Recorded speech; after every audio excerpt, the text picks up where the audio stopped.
দেশে একটি অরাজক পরিস্থিতি বিরাজমান রয়েছে। এই পরিস্থিতিতে দেশকে উদ্ধার করার জন্য, দেশে আইন শৃঙ্খলা পরিস্থিতি স্বাভাবিক করার জন্য, জনগণের জানমালের নিরাপত্তা নিরাপত্তা প্রতিষ্ঠিত করার জন্য কঠোরভাবে পদক্ষেপ গ্রহণ করা হবে এবং সেই ক্ষেত্রে সশস্ত্র বাহিনী যে কোনো পদক্ষেপ নেবে সে জনস্বার্থে, সেটাকে আমরা সকলেই স্বাগত জানিয়েছি এবং আহ্বান জানিয়েছি।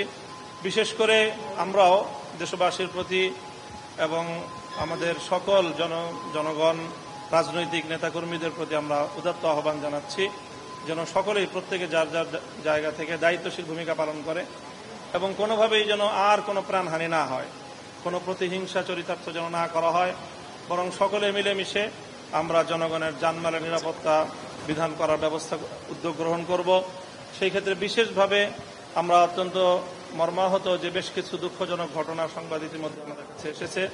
দেশের বিভিন্ন প্রান্তে আইন শৃঙ্খলা রক্ষাকারী বাহিনী, বিশেষ করে পুলিশের উপর অনেক বড় ধরনের বেশ কিছু আক্রমণ হয়েছে।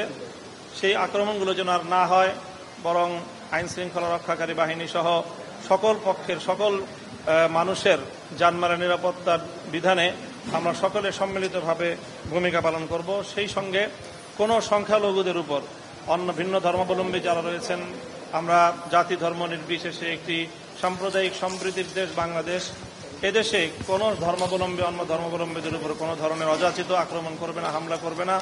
কাজে এই অরাজকতার সুযোগ নিয়ে বা এই বিশৃঙ্খলার এবং এই বর্তমান রাজনৈতিক পট পরিবর্তনের সুযোগ নিয়ে কেউ যেন সেই ধরনের কোনো পদক্ষেপ গ্রহণ করতে না পারে, সেজন্য আমরা বিশেষভাবে সকল দেশবাসীকে আহ্বান জানাচ্ছি।